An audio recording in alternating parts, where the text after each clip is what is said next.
As we all know, Call of Duty has been absolutely floundering lately. Call of Duty Black Ops 7 doesn't look particularly good, especially with Nicki Minaj running around with a pink gun just shooting people down, or Beavis and Butthead, which have always been kind of like the main references of like something that you probably don't want in your Call of Duty game, and especially with the fact that the story has kind of gone downhill with some of the single player offerings that they've had since Modern Warfare 2019. And I'll be talking about that later because I did in fact platinum the game, and I will be making a post-platinum review of Call of Duty Modern Warfare 2019 and Modern Warfare 2 2022, so just keep that in mind.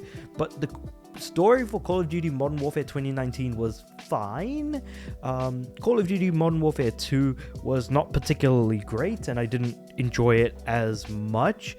I think that they had some good ideas in both games, but it just never really felt like it was being owned to the extent that it was.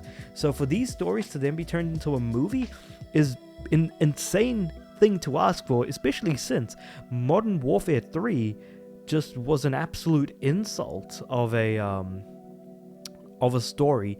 The fact that after that we got Black Ops 6, which people did like, but now Black Ops 7 is going into like territory that people don't want to touch. So while it's been incredibly rocky quality wise for Call of Duty as a franchise, they've always sold gangbusters in terms of numbers. They've always had high numbers of sales, so it probably doesn't behoove Paramount from making a Call of Duty movie of all things. And I do kind of wonder ultimately what this is going to be like, considering that the source for this is actually from Deadline, which I think is interesting. So, Call of Duty film born out of a collaboration between Activision and Paramount. Oh, so it's officially happening. I thought for some reason this was going to be a rumor, but I guess it's kind of official. The cinema flick wants to honor and expand upon what has made the franchise great in the first place.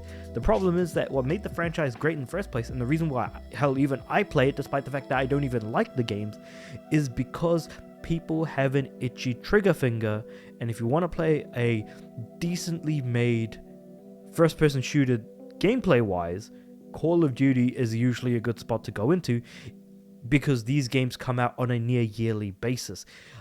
There's so many other first-person shooters we can play. Yes, I 100% agree. I do think that Battlefield conceptually is way better than Call of Duty, and I do believe that Battlefield 6 is going to be more successful than Black Ops 7 potentially. Because the thing is that Call of Duty just sells way too much for, you know, I wonder how Battlefield is going to compete, but we'll have to wait and see.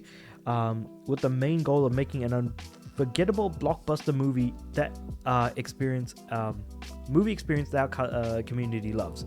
The problem is that it's going to be mostly just explosions, people shooting each other, and not much of anything else, because generally the only time Call of Duty has felt like it has actual substance was basically the first 3 games of the franchise. Call of Duty 1, Call of Duty 2, the big red one, and Call of Duty 3. After that, it kind of got a little off the rails. Sure, you can make a Modern Warfare series of Modern Warfare movie based on the Modern Warfare series of games, and I'm talking about the original Modern Warfare 1, 2, and 3 that released that until 2011, or you could do Black Ops potentially, but gameplay or like, I think honestly I just preferred the classic Call of Duties more than the newer ones, or hell, just even like the ones that people look back at incredibly fondly as well. But yeah, Paramount CEO David Ellison said that the company intends to approach the live action project in the same way it did Top Gun Maverick, which is an interesting phrasing because as we all know, Call of Duty I was going to say Call of Duty Maverick. Top Gun Maverick was an incredibly good movie. I had a lot of fun watching it. Would they be able to do Call of Duty in a similar style? It really depends. How they're going to do the characterization, where these characters coming from. Hopefully they don't do Vanguard, which, God forbid, that ever happens again. But yeah, going back to the article, this includes the meeting the exceptionally high standards this franchise and its fans deserve. When has this series been exceptionally high in terms of standards? Anyway, moving on. As well as honoring the series' legacy in general, says Ellison. No other details have been shared publicly. Presumably, the project will come up with its own story instead of adapting one of the mini games, though no plot points or actors have been attached to today's news. As a result, it looks like the movie is in its very early stages of production. Now, worth keeping in mind, for those of you guys that may or may not have forgotten, Paramount also made a little TV show called Halo. I don't know if you guys remember this one. Nobody liked the show. If you weren't a fan of Halo, you didn't like the show. If you were a fan of Halo, you hated the show. And if you're a fan of the Halo TV series, you're lying to yourself.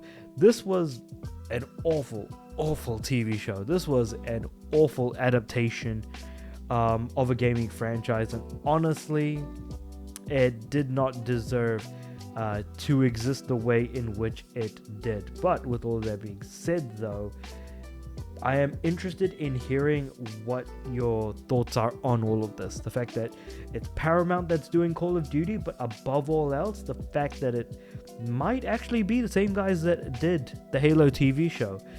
I'd be interested to hear what you guys have to say about this by letting me know in the comments below. Like the video if you liked it, subscribe to the channel.